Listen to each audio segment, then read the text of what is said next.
सभी को मेरा प्यार भरा नमस्कार।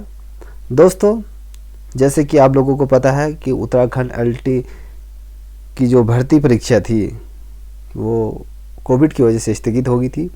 अब इसकी जो परीक्षा की तिथि जो घोषित होने जा रही है वो आपके अगस्त सेकेंड वीक में ये परीक्षा होने जा रही है।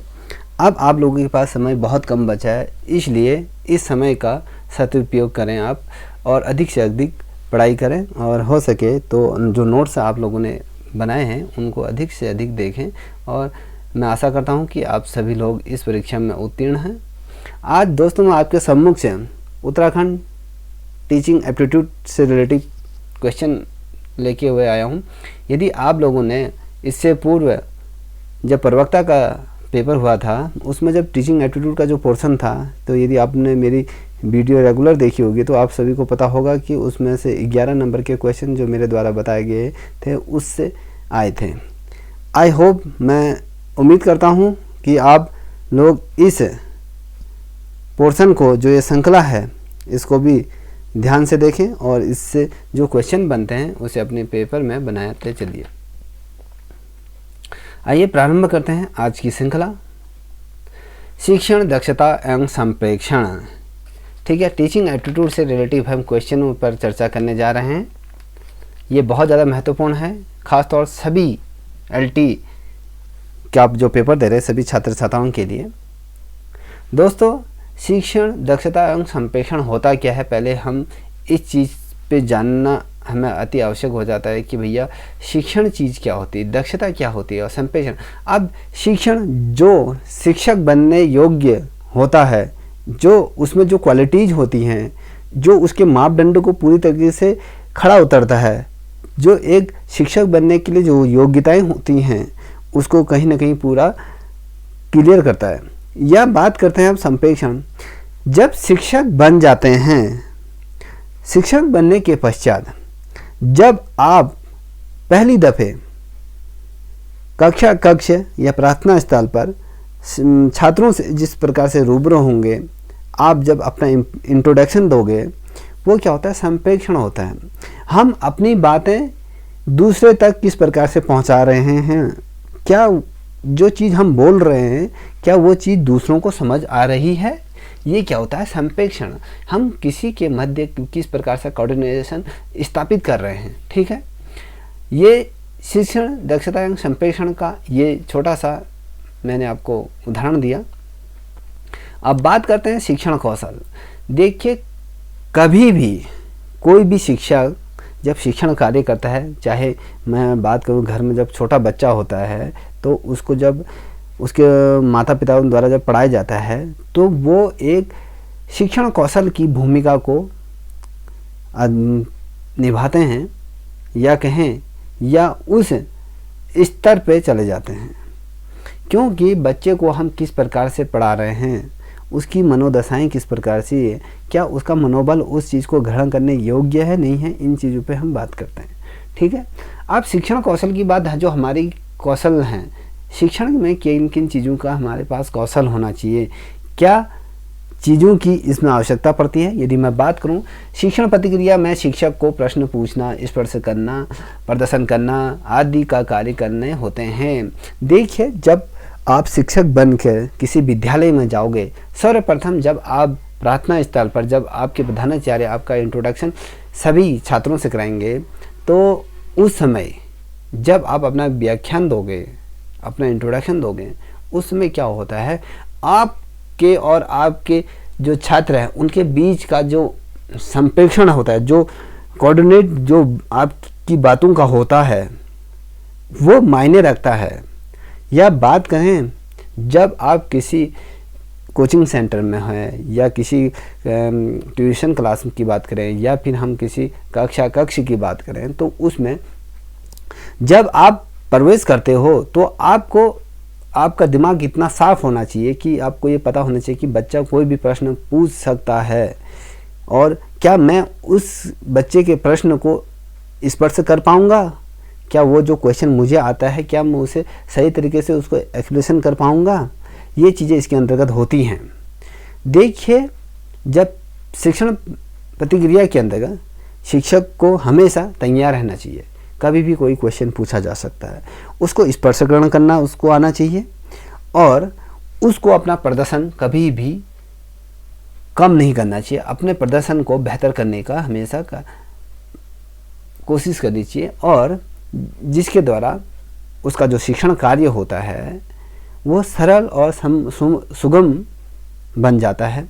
एक जिस प्रकार से एक निर्मल धारा प्रवाहित होते हुए जब निरंतर गतिशील होती है, ये नहीं कि उफान मारते हुए आप किसी शिक्षण कार्य को कर रहे हो, निर्मलता और सरलता से उस चीज़ को आपको करना है। यही शिक्षक का एक दायित्व होता है। शिक्षक बनने का एक जो कला होती है, इन्हीं चीज़ों के इर्द गिर्द वो घूमती है।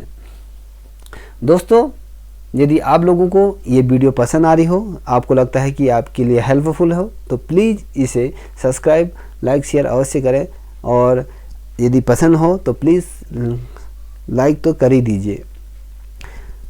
दोस्तों, जो शिक्षा का जो समग्र क्षेत्र होता है वो शिक्षक के इर्द गिर्द ही घूमता है। ठीक है, जब शिक्षक के इर्द गिर्द जब घूमता है तो शिक्षक उसमें क्या होता है, केंद्र बिंदु होता है। केंद्र बिंदु होता है वो अपनी कौशलताओं की वजह से होता है। हर कोई शिक्षक नहीं बनता, हर किसी में वो क्वालिटी नहीं होती है। देखिए, कोई मंच पे हर कोई अच्छा वक्ता नहीं बन पाता, हर कोई किसी कार्य में अच्छा नहीं होता। कहते हैं ना कि शिक्षक बनने के लिए भी उन सभी बाधाओं को दूर करना पड़ता है और अपने अंदर खुद एक शिक्षार्थी होकर, एक विद्यार्थी बनकर स्वयं का अध्ययन करना होता है, स्वयं का आकलन करना होता है, स्वयं का मूल्यांकन करना होता है। जब ये चीज़ हो पाएंगी तब जाके हम सही मायने में शिक्षण कौशल की उस विधि पर खड़े उतरते हैं, उसके मायनों को हम और पुख्ता कर देते हैं। ठीक है, अब बात करते हैं इसके प्रकार।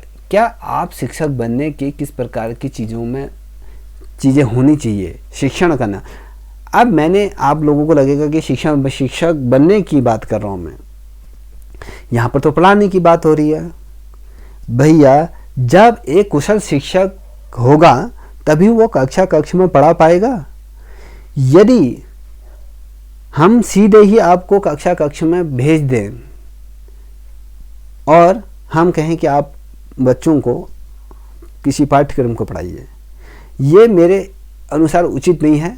यदि रॉबिन्सन हुड के द्वारा भी उन्होंने ये कहा था कि शिक्षक को एक पूर्ण रूप से प्रशिक्षित होना चाहिए, उसको प्रशिक्षणों से गुजरना चाहिए, तो उन्हीं को आधार मानते हुए मैं भी ये समझता हूँ कि पहले हमें अपने अंदर उस शिक्षक को पैदा करना होगा। जब वो शिक्षक हमारे अंदर पैदा होगा तब हम शिक्षण कार्य करने के लिए तत्पर रहेंगे।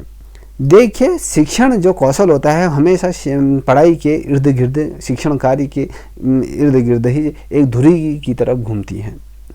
अब इसके क्या प्रकार होते हैं, उन प्रकारों पर थोड़ा सा व्याख्यान करते हैं, क्योंकि ये वीडियो काफ़ी लेंथी होगी, तो अंततः बने रहें और मेरे साथ इसके नोट्स भी बनाते हुए चलिए।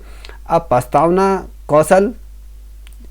देखिए, शिक्षण कौशल में किन किन चीज़ों का महत्व होता है।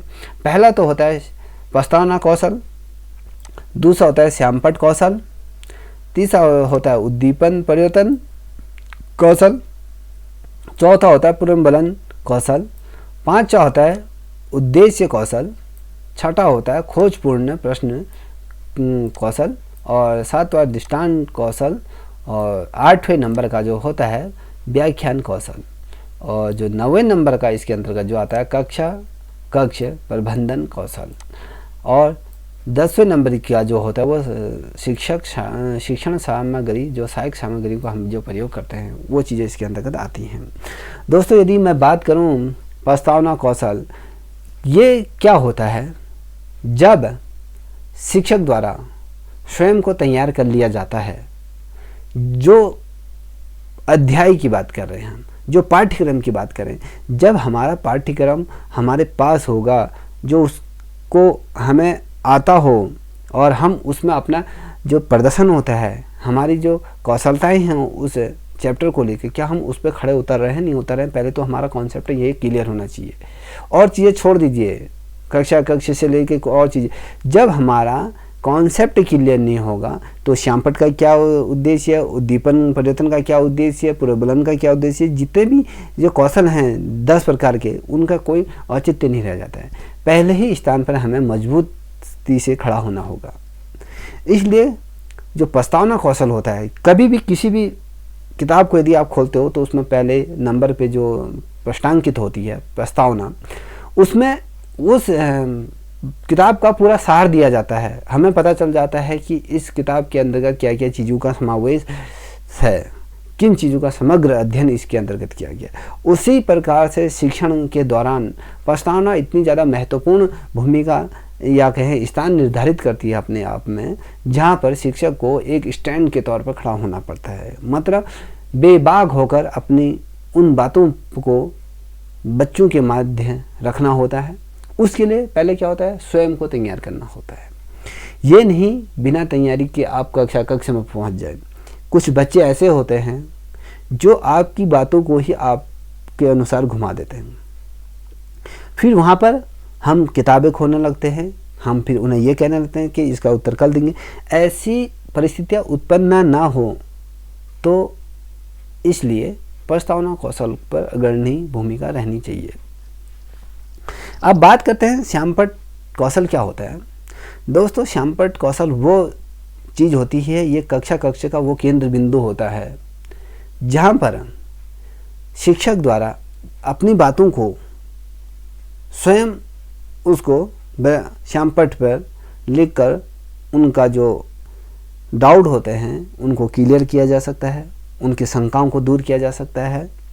श्यामपट्ट एक सहायक सामग्री के रूप में, एक सहपाठी के रूप में या कहीं पुस्तक के रूप में भूमिका अदा करती है।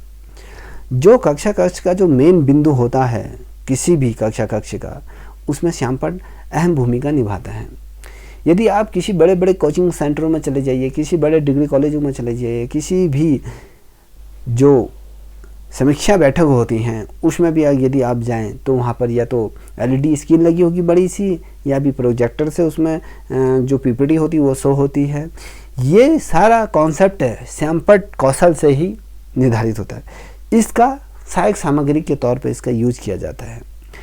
जब श्यामपट्ट पर शिक्षक द्वारा बच्चों की शंकाओं को दूर किया जाता है, यदि हम किसी प्रश्न या पृष्ठ की बात करें या हम किसी चैप्टर को पढ़ा रहे हैं तो हम श्यामपट्ट पे उस चैप्टर का नाम कौन सा है और पेज नंबर और उसकी हेडिंग, हम किस पे चर्चा कर रहे हैं, इत्यादि चीज़ों का समग्र तौर पर उसमें उल्लेख किया जाता है, जिससे कि हमारा कॉन्सेप्ट ये क्लियर रहता है, बच्चों का कॉन्सेप्ट ये क्लियर रहता है कि हम इस चैप्टर पर, इस टॉपिक पर फोकस कर रहे हैं।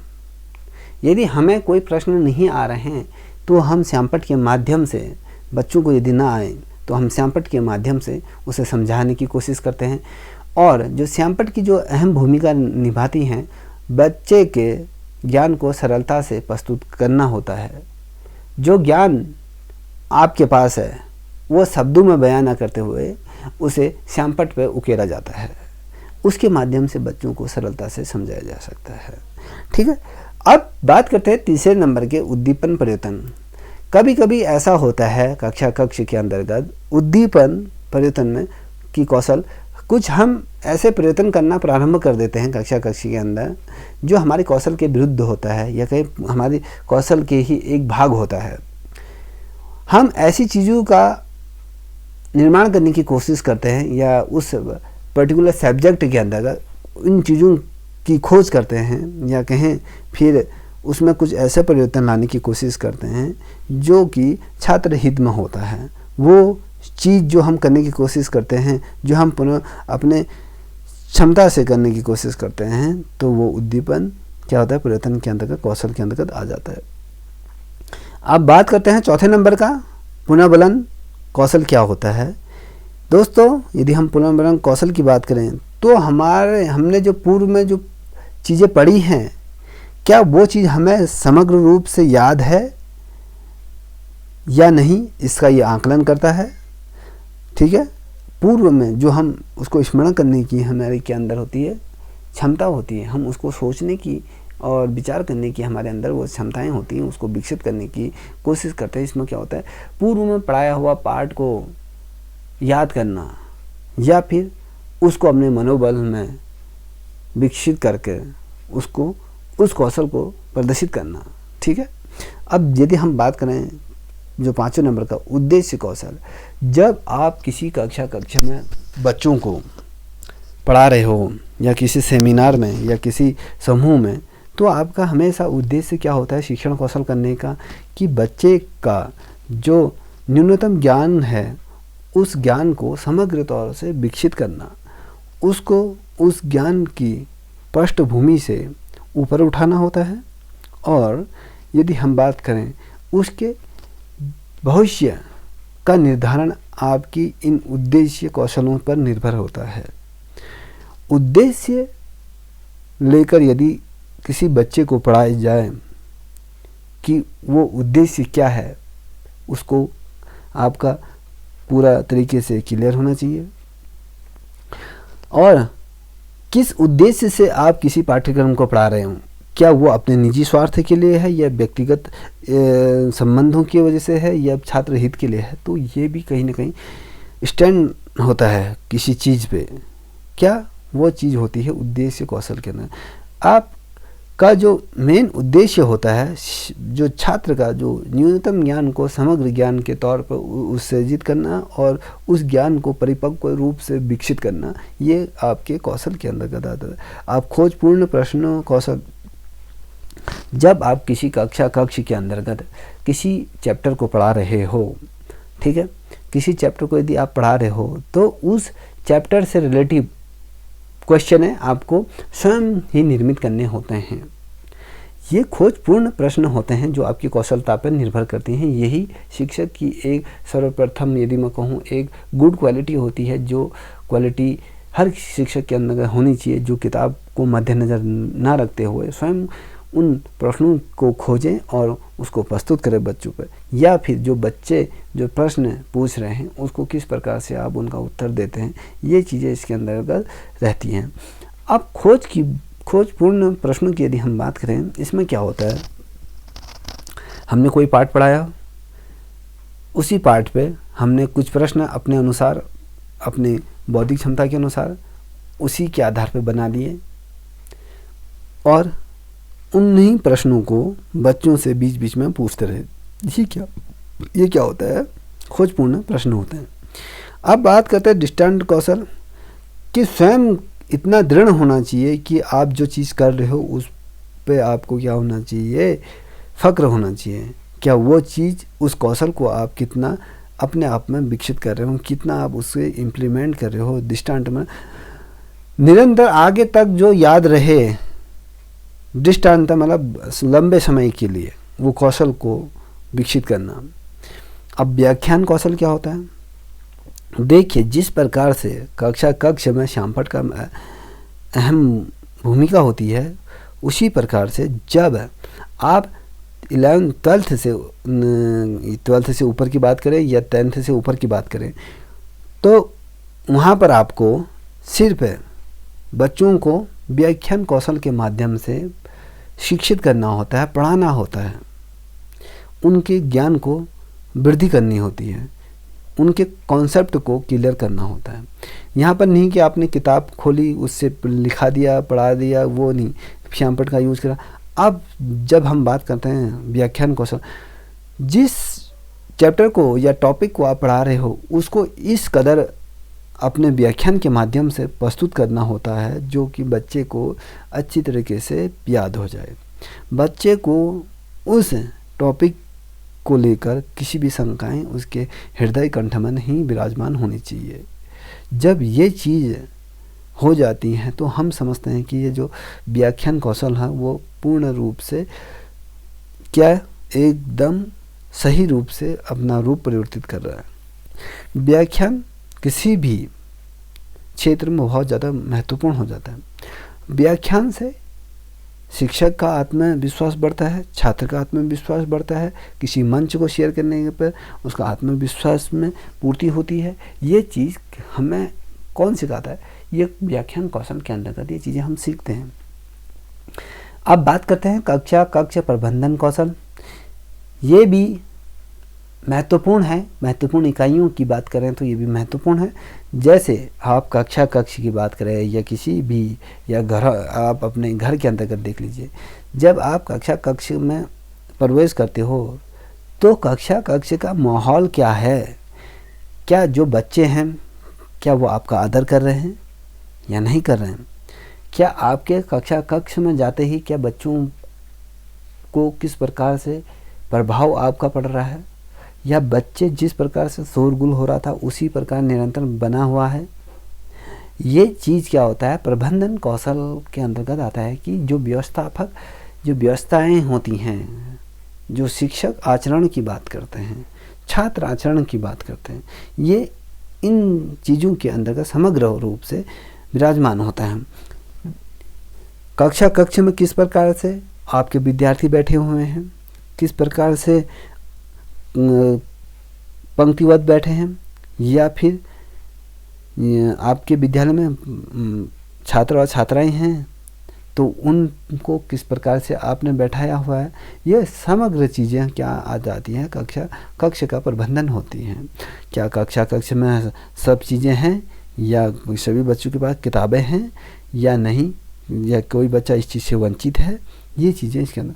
अब बात करते हैं शिक्षण सहायक सामग्री का प्रयोग का कौशल। देखिए, आज हम जिस प्रकार से आधुनिकीकरण की तरफ बढ़ रहे हैं तो वहाँ पर हमें शिक्षण सहायक सामग्रियों की बहुत ज़्यादा मात्रा में प्रयोग कर रहे हैं। जिस प्रकार से हम शिक्षण सहायक सामग्री की यदि बात करें, पहले क्या होता था, कक्ष के अंतर्गत श्याम पट पर ही पढ़ाया जाता था, व्याख्यान दिया जाता, जो भी किया जाता है पूरा कक्ष में ही पढ़ाया जाता था और किताबों के माध्यम से हम अध्ययन किया करते थे। आज उन्हीं चीज़ों का अध्ययन हम एक छोटे से फ़ोन के माध्यम से संपूर्ण रूप से कर लेते हैं। ये भी हमारा क्या है, शिक्षक जो शिक्षण सामग्री में के अंतर्गत ही आते हैं सॉरी, क्योंकि हम शिक्षण सहायक सामग्री के अंतर्गत यदि मैं बात कहूँ आपसे, जो शिक्षण के अंतर्गत जिन चीज़ों का हम प्रयोग करते हैं, जिन चीज़ों की हम सहायता लेते हैं, वो क्या होते हैं, शिक्षण सहायक सामग्री के अंतर्गत आते हैं। जैसे हमने कक्ष में चार्ट के माध्यम से पढ़ाया, या जो ग्लोब होता है ग्लोब के माध्यम से बच्चों को समझाने का प्रयास किया, मॉडल के माध्यम से पढ़ाने का कोशिश करा, या व्यक्ति आंकलन के अनुसार पढ़ाया, या शरीर की मुद्राओं के आधार पर हमने उसको पढ़ाने की कोशिश करी। ये अलग अलग भिन्न क्या होते हैं, सहायक शिक्षा सामग्रियों का प्रयोग कक्ष के अंदर किया जाता है।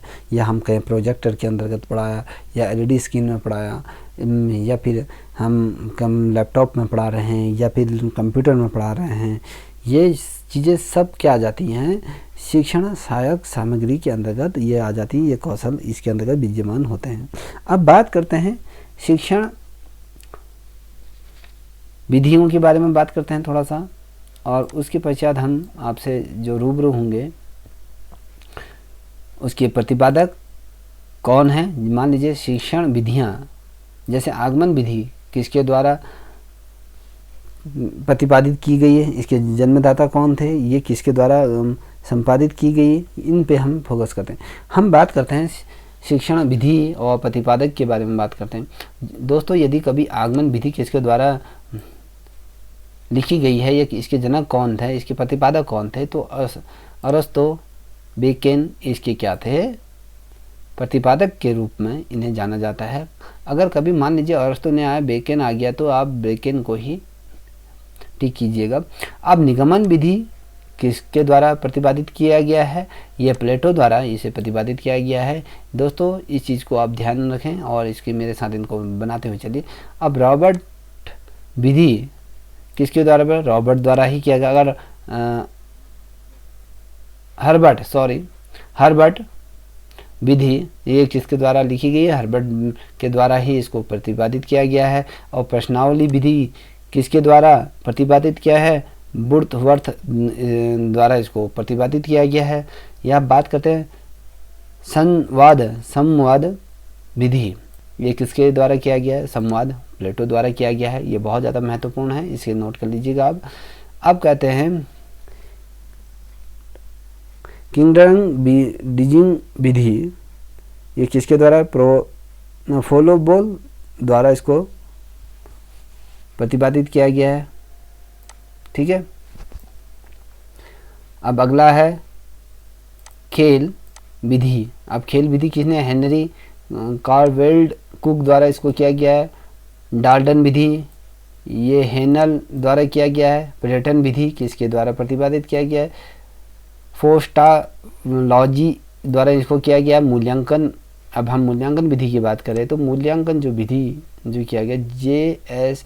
राइस द्वारा इसको किया गया है। इसी प्रकार से जो महत्वपूर्ण है ये रेखीय अभिक्रिया अनुदेशन या रिस्कन द्वारा इसको प्रतिपादित किया गया है। अब इकाई उपागम होता है H.C. रिस्कन द्वारा इसको क्या किया गया है? प्रतिपादित किया गया है। अब प्रतिक्रिया विधि केमिनियर द्वारा इसको क्या किया गया है? प्रतिपादित किया गया है। ठीक है दोस्तों। अब आते हैं अगला। देखिए कक्षा शिक्षण में पाठ होता है प्रस्तावना सोपान सीखने के लिए तत्परता के नियम पर आधारित होता है हमेशा, इतना याद रखिए। ठीक है।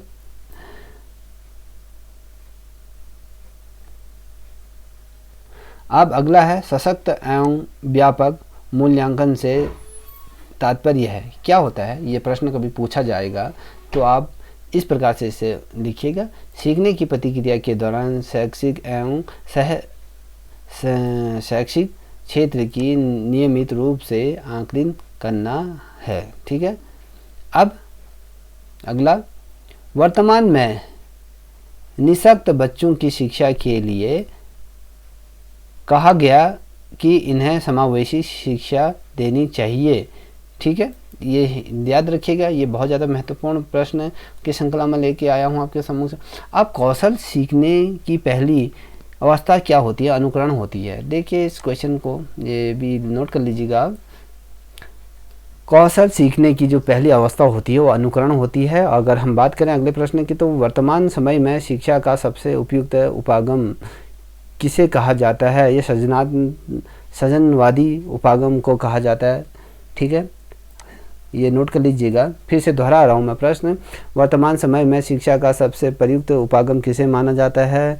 कभी क्वेश्चन आ जाता है, सृजनवादी उपागम को ये माना जाता है वर्तमान समय की दृष्टिकोण से। यदि हम देखें, अब बात करते हैं परीक्षा में विद्यार्थियों से समझ एवं अनुपयोग आधारित प्रश्न पूछने चाहिए। हमेशा इस चीज़ को ध्यान रखिए, कभी प्रश्न आ जाते हैं कि परीक्षा के समय किस प्रकार के प्रश्न पूछने चाहिए अभ्यर्थियों से, तो अनुपयोगी और समझ वाले प्रश्नों पर ज़्यादा फोकस रखना चाहिए। और शिक्षण सिद्धांत का जो अधिनियम है वो अभ्यास होता है। हमेशा शिक्षण सिद्धांत का हमेशा जो नियम रहता है, अधिनियम जो रहेगा वो अभ्यास, क्रियाशीलता, प्रतीक्षाकरण, ये चीज़ें इसके अंतर्गत हमेशा रहती हैं।